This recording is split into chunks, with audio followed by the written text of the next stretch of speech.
Here with some analysis, Matt Continetti, editor-in-chief of the Washington Free Beacon, who's done some great reporting on the WikiLeaks and some of the things coming out of this. When you see these emails, it seems pretty clear that there is a quid pro quo of putting a couple $1 million to the Clinton Foundation, and Secretary of State Hillary Clinton is either going to show up or will at least say she shows up and then maybe renege. Give the money and you'll get a speech, right? And what's fascinating to me, Leland, about these emails is it kind of confirms a lot of things we already knew about Hillary Clinton, right? She's a very cautious, a very calculating politician who is also very transactional. And so whether it's giving a speech in return for a $12 million donation or maybe even favor trading. Remember, she cited Lincoln in the second debate and that movie where he's trading favors in order to get the 13th Amendment passed. This is who Hillary Clinton is. And that type of personality and those traits would follow her into the White House if she wins. One thing that's interesting, though, is that we're getting a real inside look at the Clinton campaign itself. These emails, whoever stole them, be it the Russians that the U.S. intelligence thinks or just somebody else, if you looked at almost any other campaign and really looked at sort of the underbelly of the internal machinations of it, you'd see the same petty jealousies. You'd see the same sorority house antics at some levels of, you know, this person said this mean thing about me and that mean thing about them and all these kinds of things. The question is, would you see that kind of favor trading in the transactional behavior of you vote for my bill, I vote for your bill, you do this for me, I'll show up at that event? Having spent over a decade in D.C., I do think you would see some of it.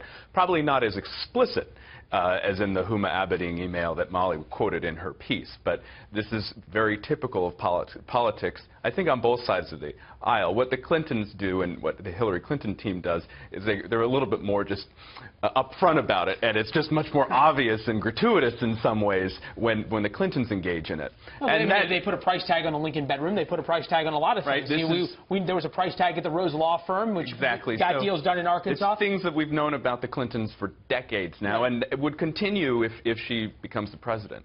You talked about the Huma Abedin emails and just how blatant, if you will, they are, and more from those emails in this latest WikiLeaks dump, continuing from what Molly was talking about of the $12 million to the Clinton Global Initiative as it related to showing up in Morocco for a speech. In November 2014, Huma Abedin writing, no matter what happens, she, meaning Hillary Clinton, will be in Morocco hosting CGI, Clinton Global Initiative, on May 5 through 7.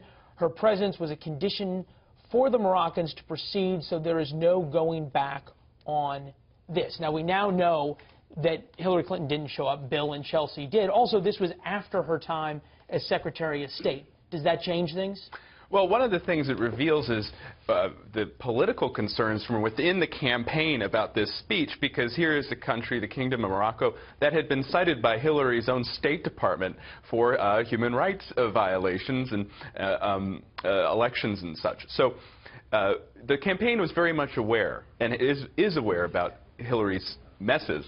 And in these emails, it's very interesting to see them try to clean them up. There's that other great email where one of her top aides says, you know, the one thing we know about Hillary is that she has suboptimal political instincts, right?